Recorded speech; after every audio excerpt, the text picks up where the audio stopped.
Plenaria tendremos la opinión y el punto de vista del doctor Francisco Barnés de Castro, consejero de la Comisión Reguladora de Energía. Gracias, doctor. El doctor Enrique Fernández Faznat, secretario general ejecutivo de la Asociación Nacional de Universidades e Instituciones de Educación Superior, ANUYES. Doctor, gracias. El ingeniero Leopoldo Rodríguez Sánchez, consejero de la Academia de Ingeniería. Gracias, señor. Está con nosotros. Y participarán como moderadores el ingeniero Armando Landa Gudiño, presidente nacional del MIC, y el ingeniero Oscar Pérez López, vicepresidente nacional. Entonces, los dejamos para el inicio, por favor. Bienvenidos.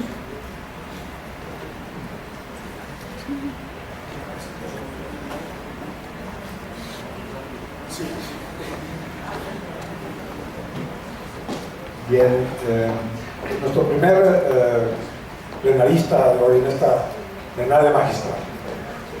Tenemos el honor de nuestros tres plenaristas hoy, ¿verdad? Vamos a empezar con el doctor Francisco Barnés de Castro. Me pide abreviar su currículum, desde luego, ¿verdad? Es alguien conocido por la mayoría de nosotros. Pues él es un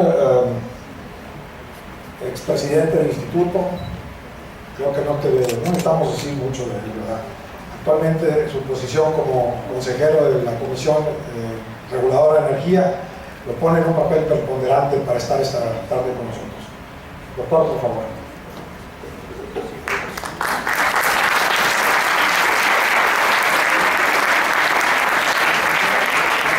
Muchas gracias, me da mucho gusto estar de nuevo en la Universidad Autónoma de Morelos, en el cual he tenido el privilegio de estar acompañándolos en varias ocasiones y con varios motivos. Y gracias al Instituto Mexicano de Ingenieros Químicos por invitarme y felicidades por organizarse el segundo foro de educación. Creo que es muy pertinente y particularmente en estos momentos de grandes retos y grandes oportunidades para la transformación de México. Preparé, me parece que esa no es, si la ponen, una presentación extraordinariamente larga. Voy a tratar de hacerla mucho más breve. Sacan tarjeta amarilla, por favor, cuando me exageren. Voy a tratar de cubrir muy brevemente los dos primeros puntos y desarrollar un poco más en qué consiste, cuál es el alcance de las reformas que está discutiendo el Congreso en este momento, que está agotada por lo que ya decidió el Congreso en el cambio constitucional, y el papel de los ingenieros químicos que emerge, o las oportunidades que emergen de esta reforma. En la parte de historia quiero mencionar únicamente dos o tres temas que me parece esencial recordar. México fue un país extraordinariamente petrolero desde finales del siglo antepasado, que descubrimos las primeras vetas, fuimos el primer país productor mundial a principios del siglo XX. Luego la revolución y otras cosas hicieron que la producción bajara. En los años 30, Cárdenas fue como presidente, fue México, con Cárdenas de presidente, el primer país que establece, o intenta establecer, más bien, derechos por explotación de petróleo. Las empresas pagaban únicamente el reparto de utilidades. Cuando declaraban utilidades, normalmente operaban con pérdidas, como muchas de las transnacionales siguen haciendo hoy en día, y por tanto los derechos que percibía el Estado mexicano no existían. Cárdenas establece un derecho, el primer país en el mundo que lo establece. Unas empresas deciden acatarlo, pero las otras lo convencen, con alguno de los países está detrás, por el precedente que esto implica. Y mientras está en el debate, entra el gran dilema, el gran problema del sindicato petrolero. Los petroleros piden aumento de salario, las empresas dicen que no les alcanza, se van a la Suprema Corte, le dan la razón a los sindicatos, dicen que sí están en posiciones, no acatan el laudo de la Suprema Corte y no le queda más remedio a Cárdenas que expropiar la industria petrolera. Se lo ponen en bandeja. Afortunadamente para México ya estamos en el conflicto mundial, y esto le permite a México que no haya mayores consecuencias internacionales por la expropiación petrolera como pretendían los ingleses, por ejemplo. Se crea Petróleos Mexicanos con reglas que eran un poco más laxas de los que nos pusimos varios años después. Se permitía la participación privada en refinación, se retiraron las empresas y nos dejaron tirado el borlote.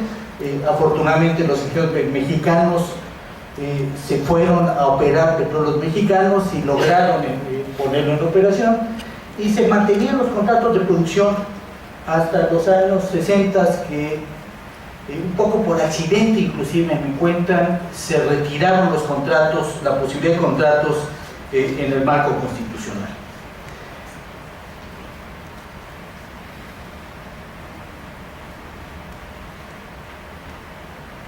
En estos años Pemex ha sido evidentemente el puntal del desarrollo económico del país, ha sido una empresa que ha sido exitosa, productiva, ha generado grandes recursos, propició el desarrollo de una industria nacional. Después desmantelamos por medidas económicas desde mi punto de vista equivocadas algunas o muchas de estas empresas de infraestructura que había creado el país. La industria eléctrica tiene un papel, un recorrido diferente. Se vienen a México diferentes empresas, empiezan a trabajar en distribución en las principales ciudades del país. No les interesa mucho invertir en transmisión y no les interesa mucho invertir en generación cara. Y eso hace que Cárdenas otra vez cree la Comisión Federal de Electricidad como un instrumento para propiciar la interconexión del país y entrar al quite en generación para lograr la expansión del sistema eléctrico en todo el país. López Mateos nacionaliza, no expropia, nacionaliza las industrias, le compra a los accionistas las empresas, las agrupa en Luz y Fuerza del Centro y CFE con 2 ciclos diferentes. ¿Se acuerdan los más viejos que tuvimos que pasar por un proceso de unificación de ciclos? Esto se hizo en los 60. El sistema eléctrico nacional tuvo una modificación importante con Salinas, porque nada más se permitía el autoabasto local para las empresas productivas.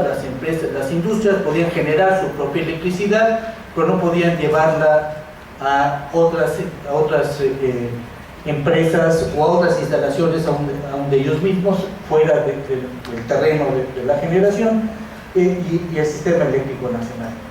Con la reforma de Salinas se permite la participación privada en la generación eléctrica para el servicio público, que la Constitución lo prohíbe. Se autoriza la generación eléctrica bajo contrato de suministro con CFE. Se permite el autoabasto en sociedades más complejas que pueden tener varios socios, pueden portear el que sea por todo el país, y finalmente se permite la importación y la exportación de electricidad. Esta es la situación, marco jurídico y de dónde viene un poco las cifras redondas. ¿Qué tenemos? Pemex en estos 4 años, en estos 70, 80 años, fue por razones fundamentalmente económicas, porque se convirtió en el instrumento financiero del gobierno federal, donde el 35% de los ingresos públicos vienen de la renta petrolera y el 70% de la venta de los ingresos de Pemex se van a ingresos públicos. Lo más rentable, con mucho, por lejos, es la producción de petróleo, donde hay un valor económico donde apropiarse, y particularmente el petróleo barato. Entonces Pemex a lo largo de los años se fue concentrando en la producción de petróleo barato. En los 70 construimos las últimas refinerías en este país y les hemos metido muy poco dinero para transformarlas. Las diseñamos con tecnología de los 60, con criterios de optimización de los 70, donde la energía es extraordinariamente barata y el capital es extraordinariamente caro. Como ingenieros químicos saben en términos económicos a qué decisiones nos llevan de eficiencia, y no les hemos metido más que unos pocos intentos de modernización de 2 o 3 de las refinerías. Las demás siguen diseñadas para operar con crudo ligero, que ya no tenemos, para operar con criterios económicos que ya no son los actuales, con tecnología de hace 50 o 60 años. Y por tanto, no es sorprendente que pierda 140,000 millones de pesos por año el sistema de refinación mexicano. Quemamos en los hornos de las refinerías 140,000 millones de pesos por año, simplemente por ineficiencias. Parte de esto es contabilidad, parte es porque lo están contabilizando al costo internacional del crudo. La fórmula de cálculo interviene un poco, pero de todas maneras estamos quemando el billete de manera absurda en las refinerías mexicanas. Cuando las refinerías de los países hermanos latinoamericanos están operando con márgenes de utilidad positivos. Y dejamos de producir gas, lo producimos cuando viene asociado el petróleo, porque no nos interesa dedicar dinero a sacar gas, porque nos cuesta el margen en la operación de gas, es relativamente pequeño comparado con el margen que tenemos en crudo. Entonces, mucho menos en refinación, y ya no digamos petroquímica. Hace los 60s, 70s arrancamos las últimas plantas petroquímicas y de ahí nos lo dejamos abandonado. Sistema eléctrico nacional, también igual que Pemex, un éxito histórico. Tenemos una cobertura de más del 98% de la población mexicana que recibe electricidad por cable. Un sistema bastante mallado, todavía con vacíos y espacios, pero el sistema nacional, quitando la península de Baja California, que son dos islas, una península colgada a Estados Unidos y una isla en el sur, el resto está suficientemente mallado, interconectado, con tecnología razonablemente moderna en un porcentaje importante. Y una participación privada que en los modelos que planteamos en las reformas salinas resultaron ser extraordinariamente exitosos tanto para CFE como para el sector privado, con mecanismos de participación que han hecho que la creación generada a través de estas centrales ha sido la que en México le está permitiendo que tengamos costos no tan altos como tendríamos si siguiéramos dependiendo de las viejas centrales térmicas operando con combustible. Y en ese marco estamos.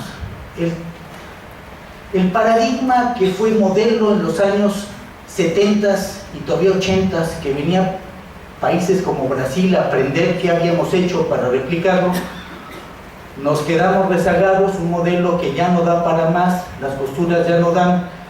Cantarell, nuestra gran plataforma petrolera, donde llegamos a obtener 2/3 del petróleo nacional, 2 millones de barriles diarios, está en declinación, no por accidente, estaba diseñada para maximizar su producción y acelerar su retorno, inyectando gas natural, nitrógeno, y se sabía, y la desviación es de menos de 5% de su comportamiento histórico con el previsto, está en franca declinación, y el petróleo barato se acabó.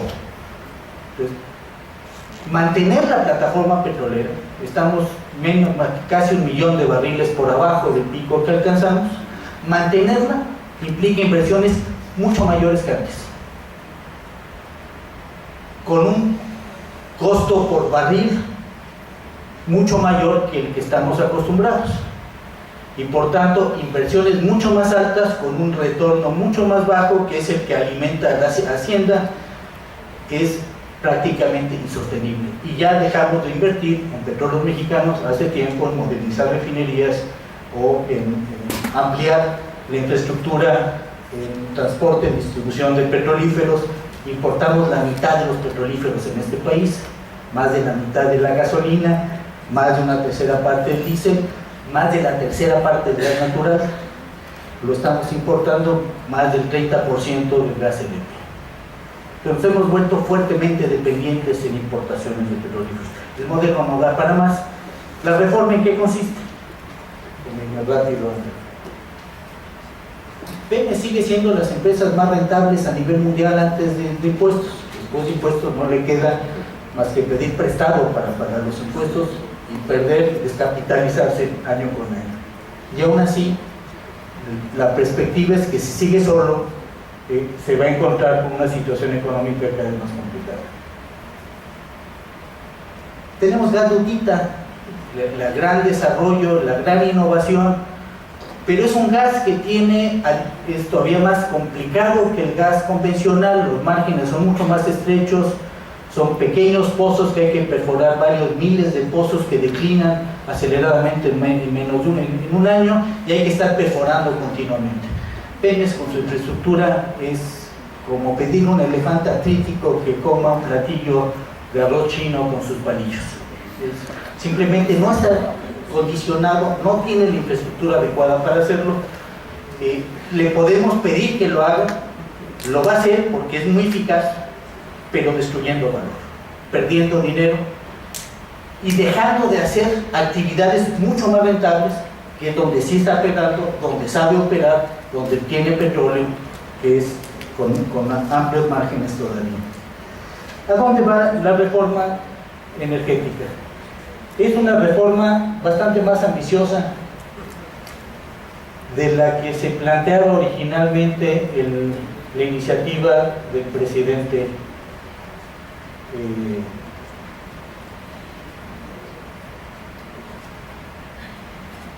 ¿dónde nos quedamos? Okay.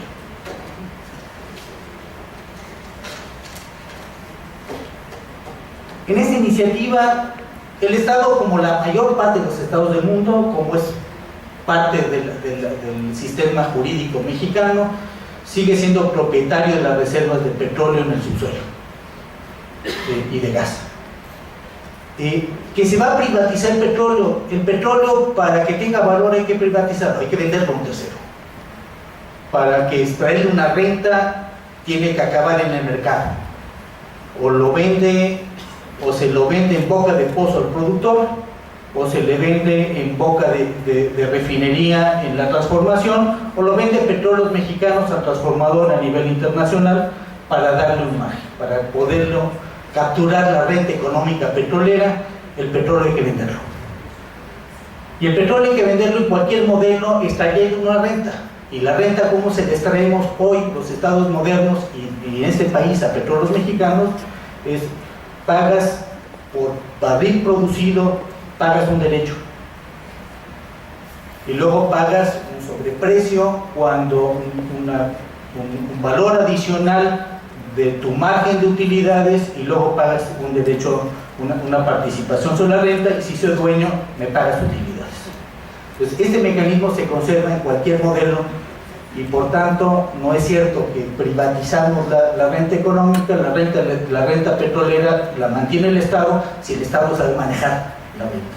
Y los estados modernos del mundo no enfrentan la situación que enfrentó Cárdenas, que las empresas se resistían a pagar los derechos. Hoy las empresas en todo el mundo pagan derechos petroleros, bajo los diferentes modelos de producción. Entonces, la apertura se da en el sentido de que la participación privada puede darse en la producción, desde la producción de petróleo. A Petróleos Mexicanos, el Estado mexicano le seguirá asignando directamente campos petroleros para su desarrollo, y podrá licitar para asignar bajo contrato áreas para exploración primero y para producción después al sector privado, solo o en asociación con Petróleos Mexicanos, bajo diferentes modalidades. Afortunadamente, porque la que nos habíamos dado inicialmente de únicamente el modelo de compartir la rentabilidad financiera del negocio, es la más difícil de administrar para un Estado.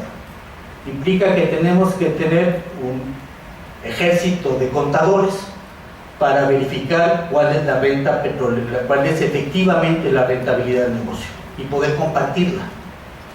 Y además de que las empresas tienen su ejército de contadores para decirnos que no, hay un ejército de abogados para defenderse. Los modelos que es escogido en el país son los que permiten adecuar el modelo de contrato al tipo de yacimiento y a los riesgos que lleva. Se abre la participación en refinación, transformación del gas, se abre la participación privada en transporte y distribución, se abre la participación privada en generación eléctrica y se abre a competencia y se genera un mercado eléctrico. Se mantiene el monopolio del Estado sobre transmisión y distribución de electricidad, pero se abre la posibilidad de contratar servicios para transmisión y distribución cuando el Estado considera que puede ser más rentable que seguir operando a través de la Comisión, en áreas donde la Comisión de Electricidad no puede dar resultados. Y finalmente, para garantizar una competencia efectiva en los mercados de gas natural y de electricidad, se separan los controles que tiene el Estado sobre los gasoductos y sobre las redes de transmisión en lo que es el SENACE en el sistema eléctrico y el SENAGAS. Se crea el SENAGAS para administrar el Sistema Nacional de Gasoductos y garantizar, como marca la Constitución, acceso abierto a los sistemas. Le otorga a los reguladores de corriente abajo, la de hidrocarburos, la responsabilidad de otorgar las concesiones o los contratos, perdón, y le otorga a la Comisión Reguladora, la de Energía, donde yo estoy, la regulación económica desde que se extrae petróleo hasta que llega al mercado. ¿Qué aperturas genera esto? Va a cambiar el mundo radicalmente en un par de años. Inicia el cambio. El proceso nos va a llevar al menos 10 años lograrlo. A España le costó al menos 10 años el proceso de cambiar. ¿Qué oportunidades nos abre a los ingenieros químicos? Pues amplias y por todos lados. Déjenme pasar. Miren esto.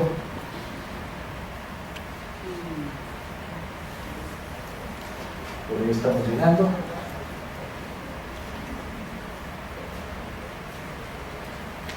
Esta presentación la tiene a su disposición, de manera que pueden consultarla cuando quieran.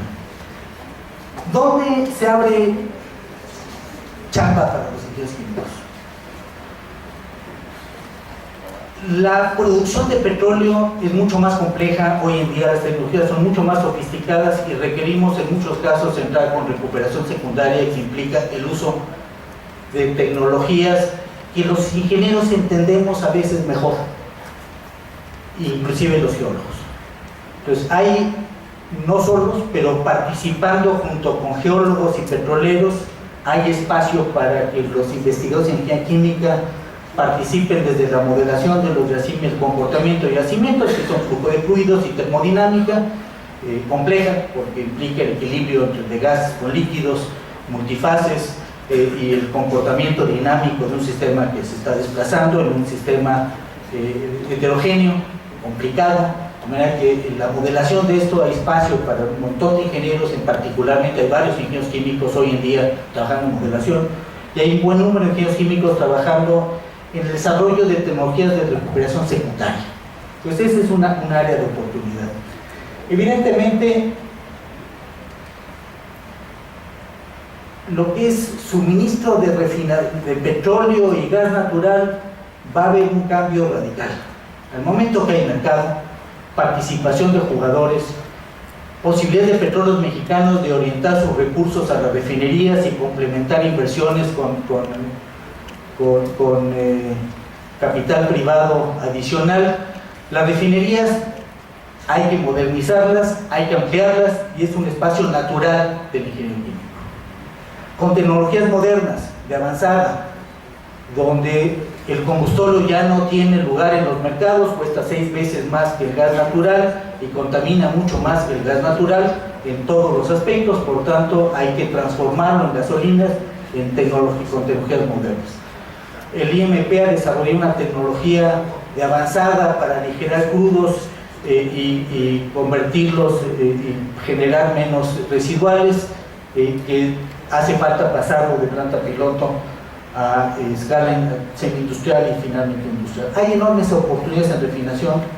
Se reabre la posibilidad de petroquímica y de la industria de fertilizantes por participación privada, porque puede haber incentivos para que haya mayores excedentes de insumos petroquímicos en la industria petrolera, en Pemex, y de la participación privada, y porque el gas natural, materia prima para la industria petroquímica, el gas natural y el etano que viene asociado, en este continente por varios años va a tener precios privilegiados frente al resto del mundo, y por tanto la posibilidad de relanzar las industrias petroquímicas, fundamentalmente la que está basada en metano para producción de fertilizantes nitrogenados y la de etano para producción de olefinas, es un espacio natural de crecimiento para el país.